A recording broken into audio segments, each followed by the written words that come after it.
kita ruko kita nilai keligitin lah penerong kado kata kena berpra jangka riti besar kata kadai ketin bodoh dokri batsan thali haus nam ar hajar sau hadin baka soka deng kala thal la komiti baro ketin kia bong hakan kena berpra kidon ar puar thali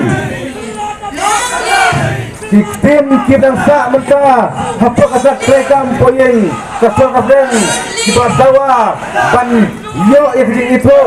le penung kata kena berpra besar Sri India kita live prakali badak tim jumi kadon hau gambar bakhatra Kibreu, kibaken, ya tim ha India, kidon iway sau arnyo, iway. Hande kaya kidon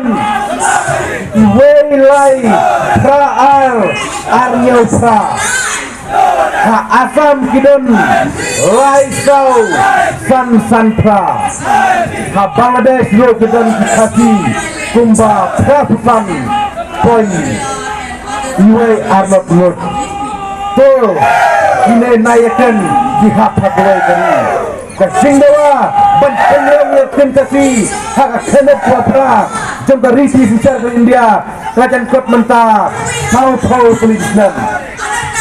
Onban ya slow bisnis kena. Kentasi kelak kamroy pada tim bodoh. Henry la penerong yang tim bodoh kebagian dari Kibreu 1.4 million watts tang nak kadau banten jam yang nama nitip ke kebalajia hak kata ke jela asam kai nak kadau jong ke tinggal Sam nang ta bisu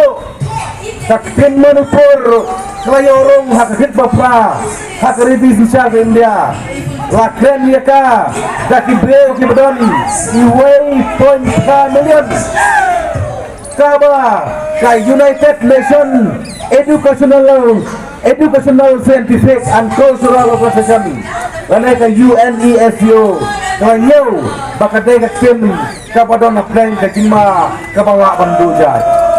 ka jing kuwei ka lek sa MLA baro de pungut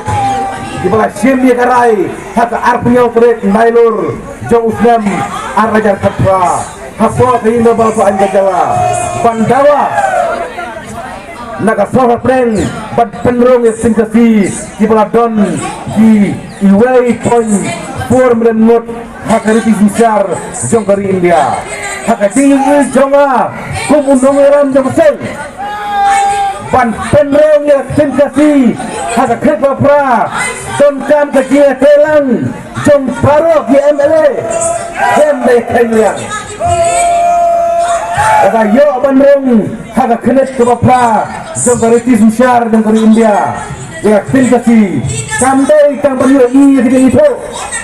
Henry kacing mentoy galong ba enla bana penfan susu ya katin kasi bat kerpang